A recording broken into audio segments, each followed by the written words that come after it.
Est-ce que je commence? La mauvaise.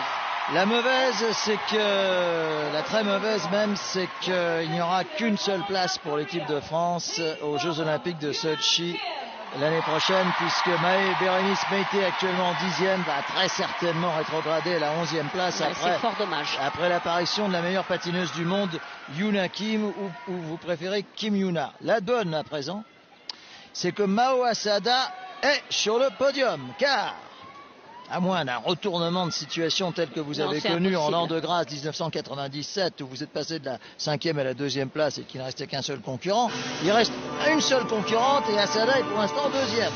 Donc normalement, sûrement, Mao Asada sera sur le podium. Reste à savoir maintenant dans quel ordre. Yuna Kim a tous les moyens pour devancer largement Carolina Kostner, mais allez savoir. Triple Lutz qui passe avec un triple derrière. C'est tellement net. Ouais, c'est parfait. C'est absolument parfait. Après 2 ans d'absence, on se demandait si elle allait être au rendez-vous.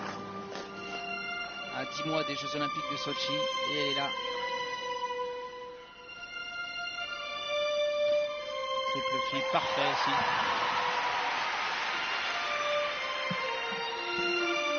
C'est impressionnant d'être resté à son niveau, voire même progresser techniquement, hein, puisque j'ai l'impression qu'elle a pris plus de hauteur sur ses sauts.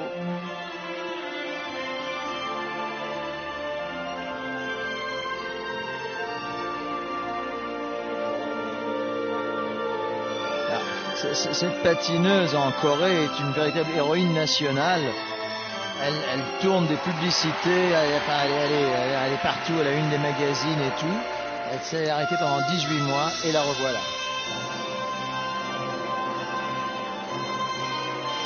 Bande originale du film, pièce de théâtre, comédie musicale Les Misérables. Vous connaissez son âge, non? 22 ans et demi, je crois. 22 ans, pensez-vous qu'elle pourrait aller jusqu'au jeu de 2018? Chez elle? Chez elle. Est-ce que comme Evgeny Plushenko, elle va pas être appelée à patiner encore 4 ans de plus?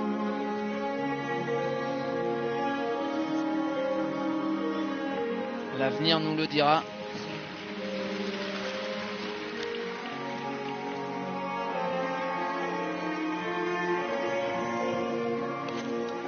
Superbe deuxième Lutz. Superbe. C'est aussi cette vitesse de déplacement qui est exceptionnelle. Là, c'est le thème de Claude Michel Schoenberg que nous entendons. Magnifique thème des Misérables. Là, je crois que c'est la mort de Fantine. C'est vraiment un thème magnifique. Elle patine divinement bien. Et Yuna Kim va être sacrée championne du monde dans quelques instants. Le doute n'est plus permis. En plus, il y avait une sûreté sur ses sauts. Parfait. Triple salto de Friquet. À montrer dans toutes les écoles de patinage. Oui, technique parfaite. Ah ouais, là c'est vraiment le grand moment de ces championnats, je dirais toutes catégories confondues, si vous êtes d'accord avec moi, Annick. Patrick Chan hier soir est même tombé 2 fois pour être sacré champion du monde. Là c'est la perfection. Et c'est de très bon augure pour le gala que nous allons suivre tout à l'heure. Tout à l'heure, à 22h45, oui, parce qu'avec tous ces décalages, 22h45 sur France 3, ce que pourra me confirmer Fabrice Collin certainement, avant que nous rendions l'antenne. Mais on ne va pas rendre l'antenne comme ça, on va vous demander encore quelques petites surprises.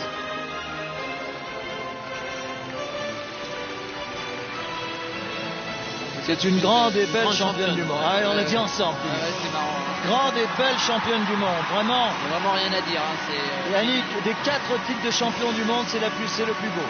Oui, j'ai beaucoup aimé aussi celui des coupes. Oui, mais c'était hors antenne pour nous. Vous nous frustrez en disant ça, mais non, vous nous frustrez à moitié. Non, parce qu'on va les voir. On va les voir demain au gala. Voilà. Et puis c'est beau regardez de comme finir c'est beau. la compétition, elle passe dernière et elle assure et tout le monde est debout. Yuna Kim, championne du monde, ce n'est même pas la peine d'attendre les notes du jury. Le jury peut prendre congé.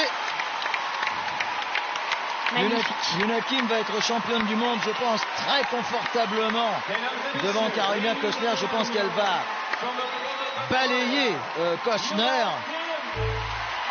avec au moins 10 ou 15 points d'avance. C'était la perfection, Annick, la perfection. Il n'y a rien à dire, il n'y a pas un seul moment où les sauts se ralentissent, il n'y a pas une seule arrivée qui ne soit pas parfaite, il n'y a pas un seul pas qui ne soit pas en musique. Les pirouettes sont belles, les sauts sont techniquement parfaits, elle ne souffre pas, regardez, elle finit son programme, elle est en parfaite condition physique, elle est ravissante, c'est superbe. Comme ça valait la peine de veiller tard ou de se lever tôt, comme cela valait la peine à vous tous qui nous faites l'amitié d'être en pleine nuit à l'écoute de cette magnifique dernière journée de compétition, puisque le gala sera donc pour tout à l'heure 22h45 sur France 3. Yuna Kim qui tombe dans les bras de son entraîneur.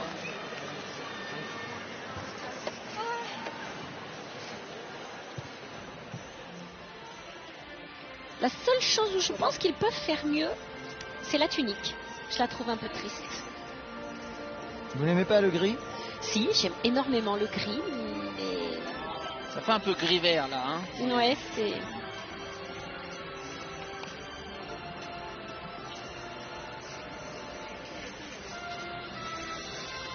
Oui, enfin ça nous dirions que c'est un détail par rapport au talent. La jalousie féminine, ça. Oh non, pas du tout. Bon, nous vous laisserons vous expliquer tout à l'heure. Franchement, justement, je me dis qu'elle est tellement jolie et parfaite que la tunique ne la met pas en valeur plus que ça. Oula, vous avez vu ça arriver? Nous avons vu des tenues roses bonbons. Enfin, je ne sais pas. Moi, je me la rappelle divine. Mais vraiment divine dans son programme court sur James Bond Girl. Ah oui. Elle vraiment. Là c'est au-dessus. Elle était... Oui, mais la tunique. Ah pardon, excusez-moi. La tunique était exceptionnelle. Enfin bon, je trouve que Yuna Kim, même avec une robe de bure, serait été... Enfin, un peu moins, mais serait également la meilleure patineuse du monde. Vraiment, c'est une patineuse exceptionnelle.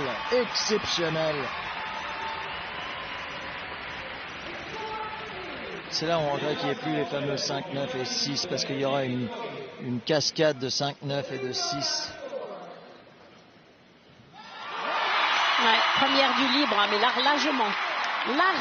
74 en technique, c'est vraiment rarissime de voir ça. Rarissime. Alors écoutez, elle prend la tête de la compétition en écrasant Carolina Kostner puisqu'elle la devance de 22 points.